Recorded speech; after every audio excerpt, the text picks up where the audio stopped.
জি ধন্যবাদ। মোটামুটি গুরুত্বপূর্ণ পয়েন্টগুলো স্বরূপ বলেছেন। রিসাফলের কথা যেটা আলোচনা হয়েছে যে এমপ্লয়ি নাম্বার দিয়ে এই নাম্বার ধরে আপনার রিসাফলিং করে লটারির মাধ্যমে এই ডিপ্লয়মেন্টগুলো এই অ্যাপয়েন্টমেন্টগুলো করা যায় কিনা সেটা ভেবে দেখতে মাননীয় প্রধান উপদেষ্টা বলেছেন, যাতে এই অ্যাপয়েন্টমেন্টগুলোর ক্ষেত্রে কেউ কোনো ধরনের প্রভাব না খাটাতে পারে।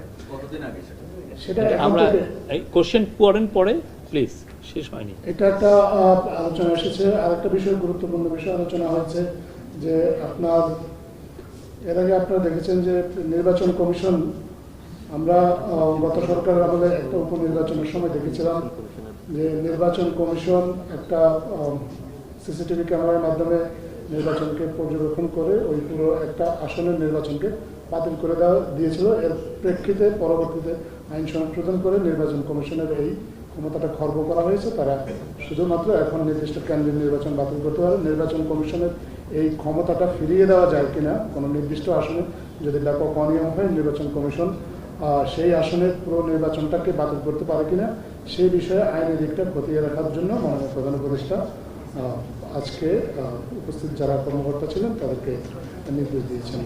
আর মেয়েরা যাতে ভোট ভালোভাবে দিতে পারে, নারী ভোটারদেরকে যাতে বিশেষভাবে তারা ভোট দিতে পারে। একটা বিষয় ব্যাপকভাবে আলোচনা হয়েছে, সেটা হচ্ছে আজকের মিটিংয়ে যে আইন শৃঙ্খলা রক্ষাকারী বাহিনী বা নির্বাচনী দায়িত্ব যারা পালন করে তাদেরকে তো প্রশিক্ষণ দেওয়া হবেই, ভোটারদেরও যাতে প্রশিক্ষণ দেওয়া হয়। কারণ অনেক ভোটার আছেন যারা নতুন ভোটার, এরা কখনো ভোট দেননি, তারা কীভাবে ভোট দেবেন এটা যাতে তারা আগে থেকেই জানতে পারেন, ভোটারদের প্রশিক্ষণের বিষয়টাও আজকে আলোচিত হয়েছে। আরেকটা বিষয় আলোচিত হয়েছে আজকে যে গত 3টা বিতর্কিত জাতীয় নির্বাচনে যেসব পোলিং অফিসার এবং প্রিসাইডিং অফিসার দায়িত্ব পালন করেছেন তাদেরকে বাদ দিয়ে এবার যাতে নির্বাচনী কর্মকর্তা নিয়োগ দেওয়া যায় কিনা সেই বিষয়টাও যাতে খতিয়ে দেখা হয়। কারণ এক্ষেত্রে হয়তো সব সম্ভব না হলেও যত বেশি সম্ভব তাদেরকে বাদ দিয়ে যেন নির্বাচনী কর্মকর্তা নিয়োগ দেওয়ার বিষয়টি প্রক্রিয়াধীন নিয়োগ দেওয়া যায়, সেই বিষয়টাও খতিয়ে দেখতে মাননীয় প্রধান উপদেষ্টা আজকে এই নির্দেশনা দিয়েছেন।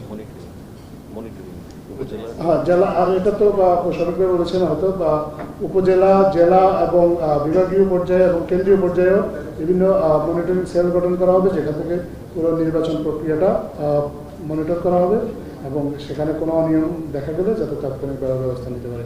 আজকে মোট এই মিটিংটার মূল উদ্দেশ্যটাই ছিল নির্বাচন সংক্রান্ত আইন শৃঙ্খলা রক্ষাকারী বাহিনী তাদের প্রস্তুতি নেওয়ার জন্য, এবং এখানকার মূল বক্তব্যটা মাননীয় প্রধান উপদেষ্টা বলছেন ভোটার, আইন শৃঙ্খলা রক্ষাকারী বাহিনী এবং অন্যান্য যারা কর্মকর্তা নির্বাচনের সাথে সংশ্লিষ্ট আছেন তাদের প্রত্যেকের নির্বাচন সংক্রান্ত যাবতীয় প্রস্তুতি তারা ডিসেম্বরের মধ্যে সম্পন্ন করতে হবে। এই জন্য যদি যে জনবল নিয়োগের কথা বলা হয়েছে, যেগুলো অলরেডি প্রক্রিয়াধীন আছে সেই প্রক্রিয়াগুলো সম্পন্ন করার কথা বলা হয়েছে, যেগুলো এবং তাদের ট্রেনিংটার কথা বলা হয়েছে, এবং এই ক্ষেত্রে যদি কোনো ক্রয়ের কোনো বিষয় থাকে তাহলে সেই ক্রয়গুলো বিশেষ করে পুলিশের বডি ক্যাম্প, যেটা কথা আলোচনা হয়েছে, যাতে পুলিশ 47,000 নির্বাচনী কেন্দ্র, প্রত্যেকটা কেন্দ্রে যাতে পুলিশ বডি ক্যাম্প ব্যবহার করতে পারে, সেই জন্য বডি ক্যাম্প প্রকিউরমেন্টটা খুব দ্রুত সম্পন্ন করার জন্য মাননীয় প্রধান উপদেষ্টা নির্দেশ দিয়েছেন।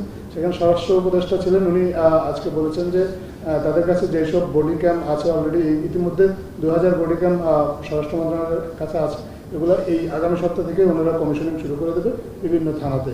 আরেকটা বিষয় আলোচিত হয়েছে যে থানায় যারা পুলিশ যারা দায়িত্ব পালন করবে, এক থানার পুলিশকে অন্য থানায় দায়িত্ব দিয়ে দেখা যেতে পারে কিনা, যাতে করে তারা কোনোভাবেই নির্বাচন প্রক্রিয়াটাকে কেউ তাদের দ্বারা প্রভাবিত করতে না পারে, এইটাও আজকে সবাই আলোচিত হয়েছে।